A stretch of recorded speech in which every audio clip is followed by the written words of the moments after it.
Live from Chicago, this is Fox News at 9. Andrew Cunanan may have resurfaced. The hunt for him now focuses in the Northeast.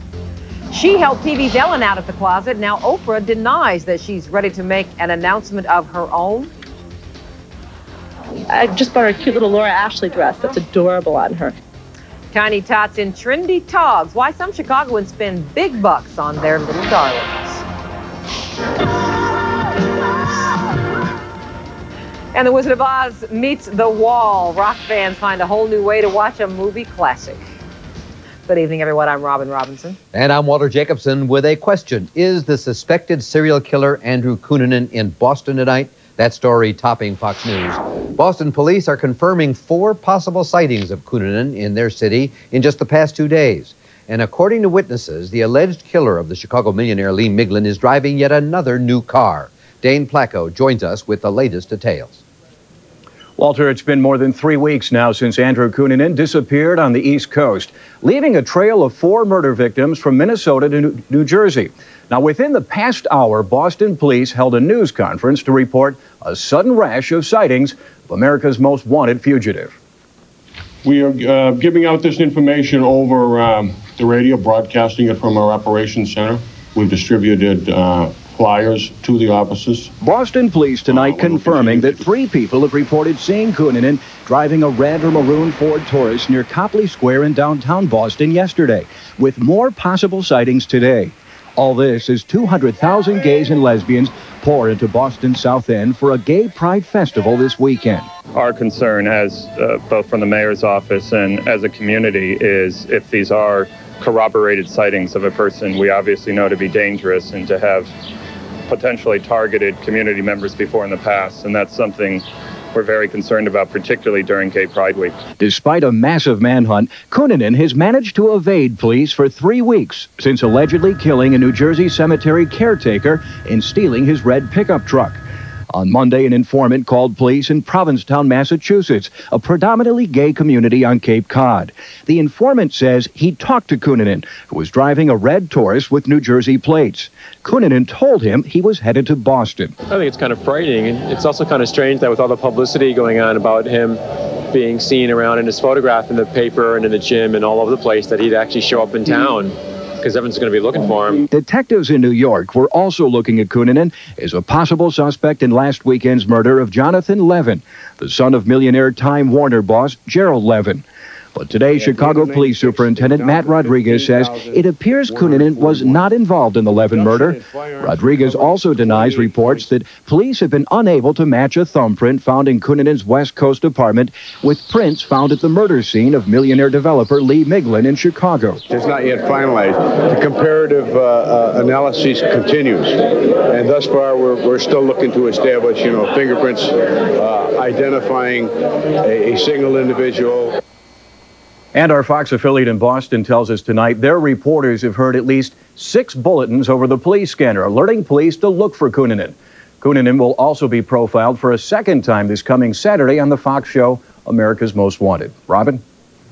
Thank you, Dane. In Nashville, Tennessee, new details tonight about the man thought to have been connected to the Palatine murders. It was believed to have been the strongest lead to date in the investigation of the slayings at the Brown's Chicken restaurant. But our investigative reporter, Larry Yellen, has new information about the suspect. He joins us live tonight from Nashville. Larry, what do you have? Robin, no members of the Palatine Task Force came to Nashville today, and they're not here tonight. They did not want to interfere with what right now is a very hot police investigation in Nashville, trying to link Paul Dennis Reed to some other potential fast food murders here. However, we have learned that in 1993, Mr. Reed considered himself as a potential killer. And at that time, he probably was not in the Chicago area, according to someone who knew him very well down in Fort Worth, Texas. We thought it was rather ironic that he seemed to be very clean-cut, very personable, very quiet. We all thought he was a college student. Paul Dennis Reed's neighbors were right. He was attending classes at a local college here in Nashville after getting fired from his job at a fast food restaurant. He lived with 3 other men in this single-family home that had been converted into a boarding house. Neighbors were surprised when Reed was charged yesterday with 5 murders at 2 different fast food restaurants in the Nashville area. He was kind of friendly. He spoke to the kids here when they, because they run up down the street because my sister lives down there, but he seemed friendly. But even more surprised was an 82-year-old woman living in Fort Worth, Texas, where Reed lived in the early 90s, following his release from a Texas prison where he had served 7 years for an armed robbery. She was his landlord from April 22nd of 1991 until April 6th of 1993. She asked that we not reveal her name, but tonight, in her first broadcast interview, she's telling us by phone that Reed couldn't have committed the Palatine murders because he never left Texas in January of 1993. He absolutely was not in Chicago. He only left this place twice in the 2 years he went to his mom's 2 Christmases. He's gone about 2 or 3 days each time. And that's the only time he ever went anywhere. There is also physical evidence supporting the landlord's story. Fox News tonight has obtained this lengthy letter written by Reed and dated February 9th, 1993, just 30 days after the Palatine murders. The letter contains a litany of complaints about how Reed believed he was mistreated by the U.S. government, spied upon, a victim of mind control. And it also contains threats. I will kill people, children, government figures, etc. The letter was sent to politicians and members of the news media. The landlord says Reed was in Texas working on it in January of 1993. He passed them out to everybody. He had 400 of them printed, and he gave everybody a letter. I guess he was sick when he put out all those 400 packages of letters and all he wrote. I guess that's when somebody should have took over and seen if they could straighten him out. Reed's paper trail also includes a filing for personal bankruptcy in Texas last October. Our review of those files reveals no links to the Chicago area. It shows Reed facing $20,000 in debts, many of them credit cards, which investigators may be tracing to check for any expenditures in the Chicago area. Tonight, the lawyer who handled this bankruptcy told me that as of last October, Reed was a gem of an individual, an unusually nice person in every way. So what ties, if any, may exist to the Palatine killings? We've learned that Nashville police have told the Palatine Task Force that Reed wears a size 12.5 shoe. The task force believes the killer wore shoes ranging from 12.5 to size 14. And that February 1993 letter, while offering a possible alibi, also has Reed, in his own words, saying that he's ready to kill. But Reed's landlord told us tonight he sure didn't seem like a killer when she knew him at the time of the Palatine murders in 1993. He was as nice a guy as you would meet. You wouldn't ask for a nicer person. The reason that Palatine investigators did not make the trip to Nashville today, they know that Paul Dennis Reed isn't going anywhere soon. He's still in the Nashville Justice Center behind me, spending another night in jail. The investigation will continue as to whether he may or may not have been in the Chicago area and have any connection to those Palatine murders. Live in Nashville, Larry Yellen, Fox News, Chicago. Okay, Larry, thank you. While in Memphis, Tennessee, 5 men have been in custody now for some hours after police recovered some weapons stolen from an FBI SWAT team truck. A burned-out GMC Suburban belonging to the FBI was found yesterday with all its cargo missing. Police today found tear gas canisters, a grenade launcher, and ammunition in a home near where the van was found. Tonight, they took 3 men into custody for questioning. They also are questioning 2 men already arrested on an unrelated theft. The top candidate for chairman of the Joint Chiefs of Staff may lose that nomination because of an affair he had. Air Force General Joseph Ralston is admitting tonight that he had an affair while separated from his wife. Defense Secretary William Cohen is now canvassing the Congress, he says, to find out if the members of the Congress feel that affair would make Ralston unfit for the job. An elderly West Suburban man is charged with burgling some Beanie Babies. Police in Carroll Stream say 77-year-old Benjamin Perri stole 12 cases of Beanie Babies. They say he took them from a warehouse in Westmont owned by the Thai Corporation, the maker of Beanie Babies. It amounts to 1,200 toys worth about $6,200. Police confiscated the Beanie Babies Friday night and arrested Perri, who is now out on bond. Officers say the tiny toys are hot property. Very popular and easy to sell. No serial numbers, no markings, no nothing. No way to trace any of the stolen goods. Very quick and easy sale. Some of these, they only retail for $5, but some of these are a lot more valuable. And no, the police department will not be auctioning off those confiscated toys. They will be returning them to the Thai Corporation once Perri's trial is over. Well, this was a day we've been waiting for, right? Warm, sunny, totally pleasant. Well, let's go to Steve to see if there's more of it on the way. Walter, very nice today, huh? Afternoon highs pushed into the low to mid 70s. The official high 73 degrees. Even warm downtown. The high 66 degrees. Not all that bad. Here's how things shaped up today. Once again, 73, the official high out at O'Hare. Normal high 77 degrees. A tad bit below normal. This spring, hey, we're on a roll, folks. Now we're up to 10 days above 70 degrees. Pleasant conditions this evening. It looks like nice weather will continue through tomorrow. We have some cloud cover out there right now. It'll be hazy sunshine tomorrow. We should see day number 11 tomorrow in terms of highs pushing above 70 degrees. Downtown along the lakefront, highs between 60, 65, maybe a tad bit warmer than that. Will it continue? Well, I'll have your complete forecast coming up in just a shake or two. Until then, back to you, Walter and Robin. Okay, Steve, it's time for a break, and there's much more ahead on Fox News Chicago, including the penalty phase of the Timothy McVeigh trial. The jury that convicted him hears emotional testimony as it tries to decide whether McVeigh should live or die. We'll have a live report. Also tonight, an unwelcome surprise for some Chicago public school kids. They found out they can't graduate. And designer duds for those in diapers. More parents are getting only the best for their babes. Plus,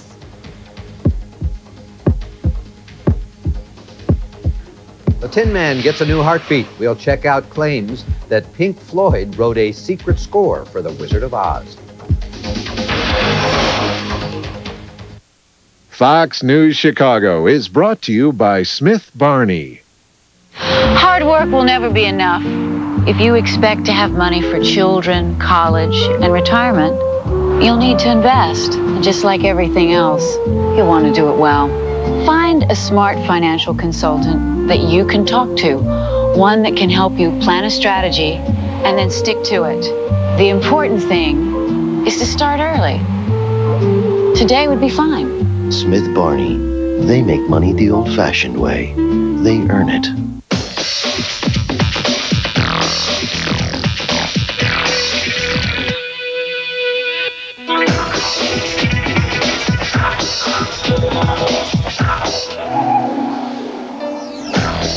Introducing a Volvo so ahead of its time, it arrived a year early. The 1998 Volvo S70, available now. Coming up, you're never too young to be a slave to fashion. A designer craze for kids that's a real stitch when Fox News returns. What's new? Just see what your Mercury dealer has for you now. Now, Mercury Villager has exciting 1% APR financing for up to 48 months or $2,000 cash back. Villager's the minivan that drives like a car and now has two great offers. And look at this, the powerful Mercury Mountaineer with a standard V8. There's exciting things happening at your Mercury dealer, like Villager's 1% APR or $2,000 cash back. But hurry. Maybe it is time to imagine yourself in a Mercury. Imagine yourself in a Mercury now.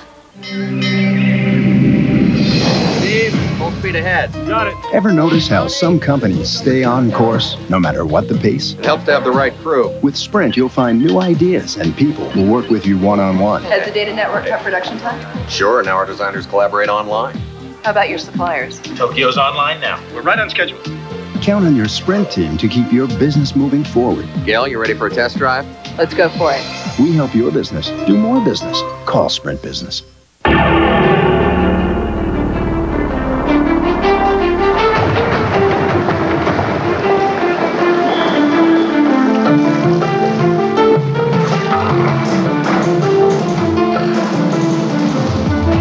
Chevy Blazer with the exclusive driver control system. A little security in an insecure world.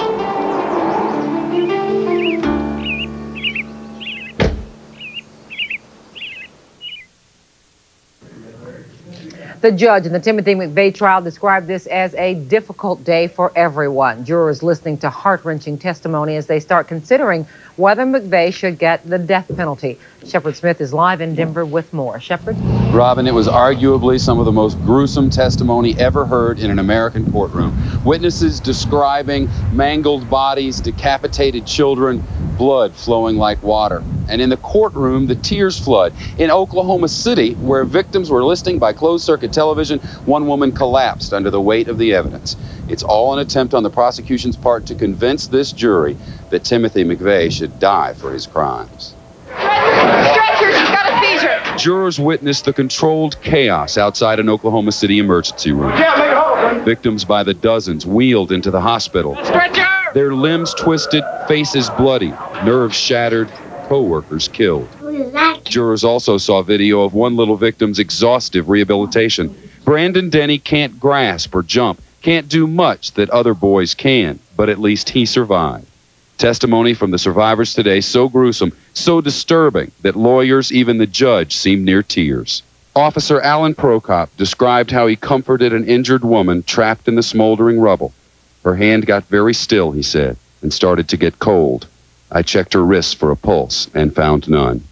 He asked a fireman to turn off the dripping water he heard nearby, and a rescue worker behind the slab said, "It wasn't water, Alan. It's blood." We live with this day in and day out, and this is something that all America needs to know, and what hate and violence does.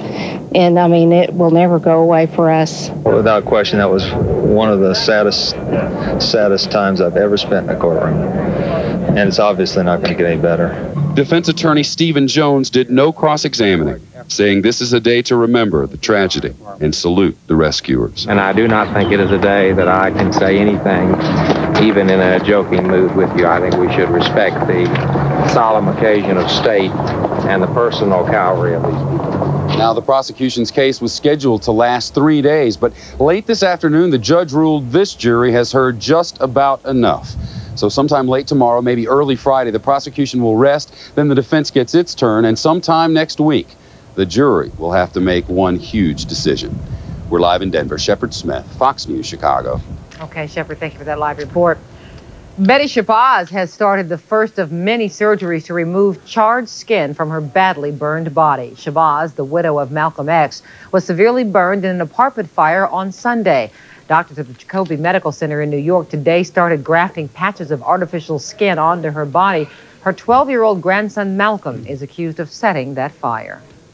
A pair of robbers torch a Chicago bakery and end up burning out 3 other businesses as well. It happened early this morning on the north side, where the robbers entered Markello's Bakery on North Rockwell, overpowered an employee, and cleaned out the cash register. They then poured gasoline on the floor, ignited it, and fled. The overpowered baker managed to escape unharmed before the fire jumped to 3 adjoining businesses. Students and faculty at a South Suburban high school met today with a mediator from the Justice Department. They're trying to get rid of racial conflict. About 30 white students at Thornton Fractional South in Lansing staged a walkout May 9th. They charged that African-American students got lenient penalties after a fistfight. A parent called the Justice Department asking for intervention. Racial problems aren't new at that school. Its nickname is, in fact, the Rebels, and the school mascot used to display the Confederate flag. That prompted a protest by African-American students back in 1993.